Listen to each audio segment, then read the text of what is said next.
Class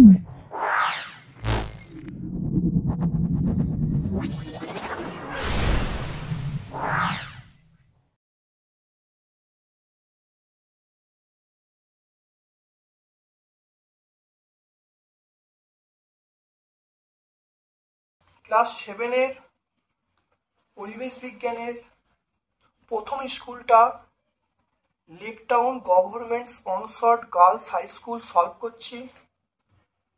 ভিডিওটা প্রথম থেকে শেষ পর্যন্ত দেখবে, অবশ্যই ভিডিও থেকে উপকৃত হবে। যদি ভালো লাগে লাইক করবে, যারা চ্যানেলটাকে এখনো সাবস্ক্রাইব করোনি চ্যানেলটাকে সাবস্ক্রাইব করে দেবে, বেল বাটনে ক্লিক করে দেবে। চলে এসো আজকের প্রথম প্রশ্নে। বিজ্ঞানের প্রশ্নে আসছি, ফিজিক্যাল সায়েন্স।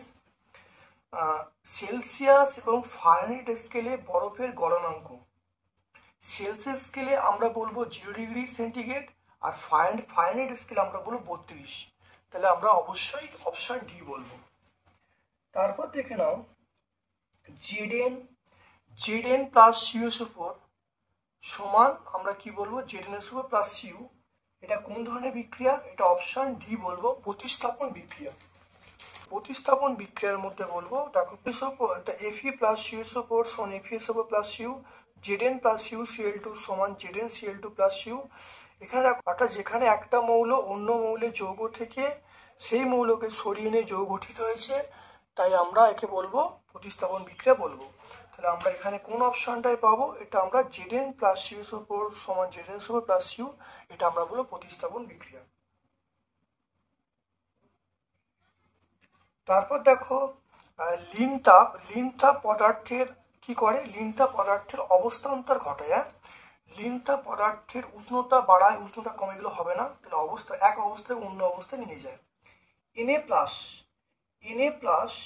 প্লাস আয়নে ইলেকট্রনের সংখ্যা।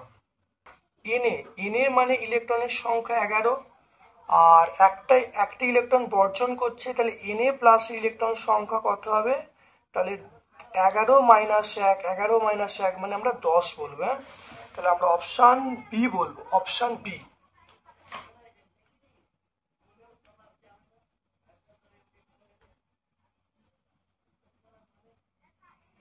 তারপর দেখো তাপ পরিমাপক যন্ত্রের নাম।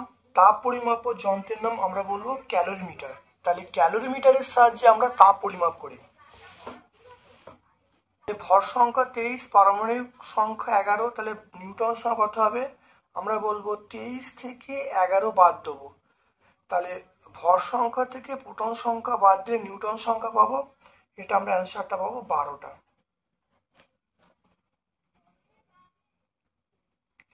তারপরে দেখে নাও তাপ পরিমাপের এসআই একক আমরা কি বলবো? জুল বলবো। তাপ পরিমাপের এসআই একক আমরা জুল বলবো।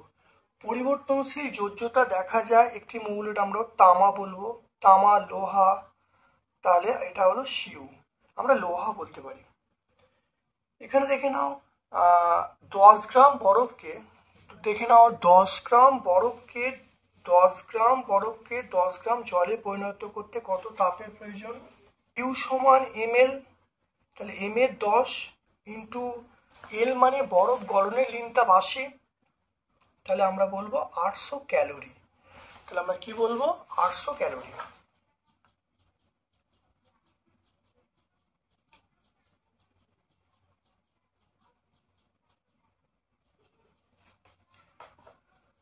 তারপরে দেখে নাও টিনের র্যাকেটটা একটি বস্তুর উষ্ণতা 20 ডিগ্রি সেন্টিগ্রেড হলে ফারেনহাইট স্কেলে মান কত হবে? দেখে নাও টিনের র্যাকেটটা, আমরা জানি C/5 ইকুয়াল টু F-32/9। এবার দেখো এটার মান 20 বলা আছে, 20/5, এটা হলো F-32/9, এটা কাটাকুটি করলে 4 বলবো। তাহলে এখান থেকে দেখো F-32, এটা 4 নয় কত? 4 নয় 36, তাহলে F এর মানটা পেয়ে গেলাম 36 প্লাস 32, তাহলে আমরা এখানে আমরা পেয়ে গেলাম F এর মানটা হলো আমরা 68 বললাম।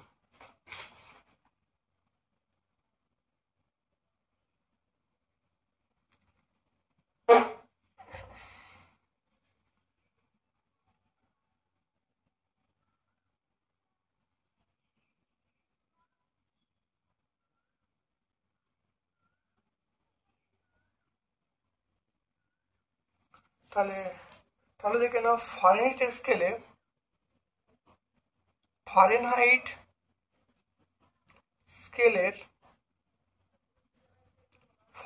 স্কেলের পার্ট কত হবে? 68 ডিগ্রি ফারেনহাইট। তারপর দেখে নাও অ্যালুমিনিয়াম সালফেটের সংকেত কি? Al2SO4 অ্যালুমিনিয়াম সালফেটের সংকেত Al2SO4। আর তারপরে দেখো সোডিয়াম নাইট্রেটের সংকেত হলো NaNO3। তাহলে সোডিয়াম নাইট্রেটের সংকেত আমরা কি বলবো? NaNO3। এরপর চলে এসো তিনেরটা সমতা বিধান দেখো করতে বলছে, দেখে নাও তিনেরটা দেখে নাও। সমতা বিধান করতে বলছে P4 + I2, দেখে নাও এটা হলো Pi3। এখানে 4 আছে, এখানে 4 দিয়ে দাও। এখানে তাহলে ফসফরাস 4টে হয়ে গেল। দেখো এখানে দেখো আয়রন 2টো আছে, এখানে দেখো 4 × 3 = 12, তাহলে এটা 6 দেবো, তাহলে 6 × 2 = 12। এখানে দেখো তাহলে দেখো ফসফরাস 4টে, এখানে আয়রন কটা? 12টা, এখানে আয়রন দেখো 12টা।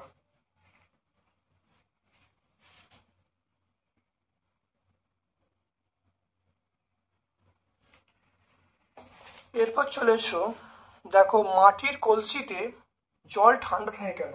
এটা আমরা টেক্সট বই পেয়ে যাব। দেখে নাও মাটির কলসির জল ঠান্ডা থাকে। আসলে মাটির কলসিতে অসংখ্য ছিদ্র থাকে, ওই ছিদ্রগুলি দিয়ে জল সামান্য চুঁয়ে বাইরে বার হয় এবং বাষ্পীভবন ঘটে। এর ফলে লিন তাপের প্রয়োজন হয় এবং জল বেরিয়ে আসার জন্য ওই কলসি এবং কলসির ভেতরে থাকা জল প্রয়োজন লিন তাপ সংগ্রহ করে, ফলে কলসির জল ঠান্ডা হয়ে পড়ে। এটা আমরা পেজ নাম্বার 13 পাবো। এটা আমরা টেক্সট বই আমরা 13 পাবো। লাইফ সায়েন্সের পোর্শনে আসছি লোহিত কণিকাতে উপস্থিত প্রোটিনের নাম আমরা বলবো হিমোগ্লোবিন।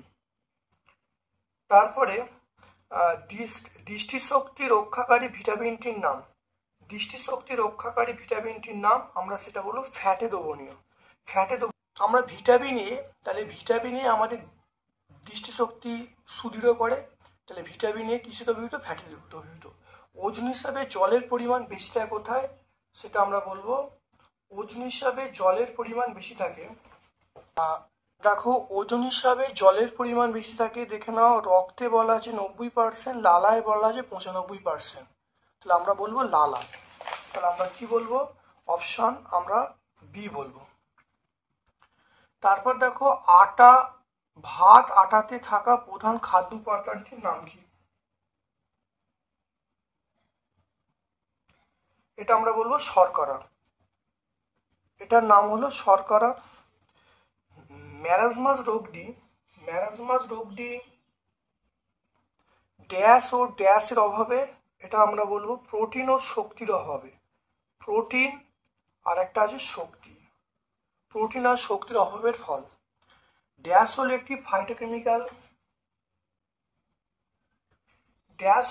ফাইটোকেমিক্যাল, এটা আমরা ক্যারোটিন বলবো। হ্যাঁ, ক্যারোটিন। তাহলে ক্যারোটিন আমরা বলবো ক্যারোটিন হলো একটি ফাইটোকেমিক্যাল, ক্যারোটিন।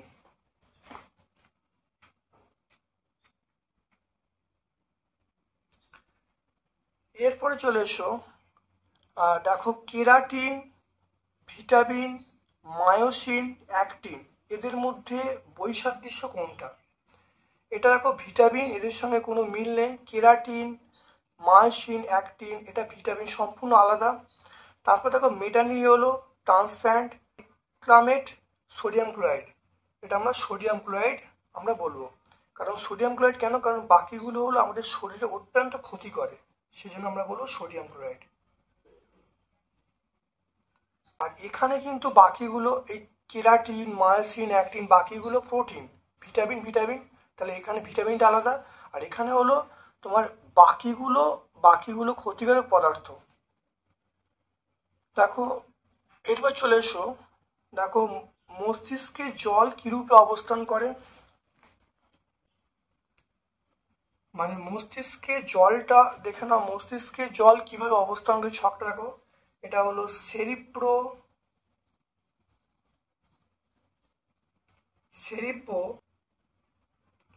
সেরিব্রোস্পাইনাল তরল হিসেবে অবস্থান করে। তাহলে সেরিব্রোস্পাইনাল তরল হিসেবে অবস্থান করে। দেখো তারপরে দেখো জীবদের তাপমাত্রা নিয়ন্ত্রণে জলের ভূমিকা।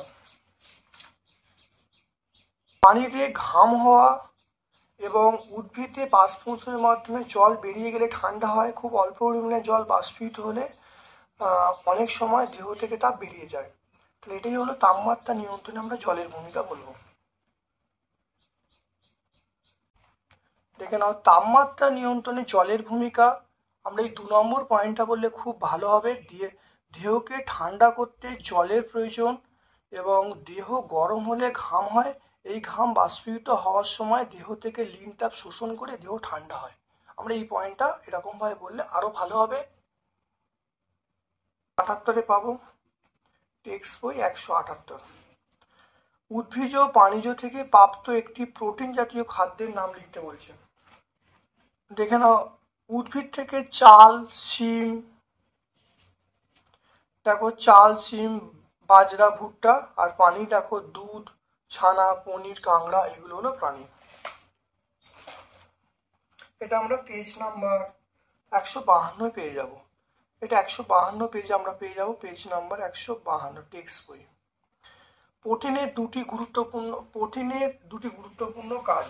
এর কাজ হলো 1 নম্বর দেখো দেখে না এখানে দেহে রোগ প্রতিরোধে প্রোটিন গুরুত্বপূর্ণ ভূমিকা গ্রহণ করে। কোনো জায়গায় কেটে গেলে সেই জায়গা থেকে রক্ত পড়া বন্ধ করে। রক্তের প্লাজমায় থাকা প্রোটিন সাহায্য করে। এটা আমরা কত বলবো পেজ নাম্বার 151 আমরা পাবো। এটা আমরা টেক্সট বই 151 পাবো। সালোক সংশ্লেষ কাকে বলে?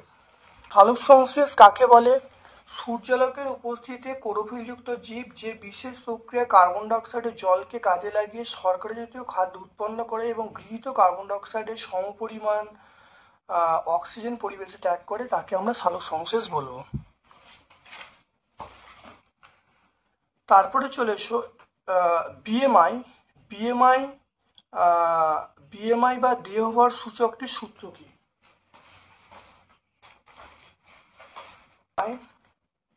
দেখো সূত্রটা আমরা বলবো ওজন বাই উচ্চতা স্কয়ার। দেখে নাও ওজন বাই উচ্চতা স্কয়ার। দেখে নাও এই সূত্রটা।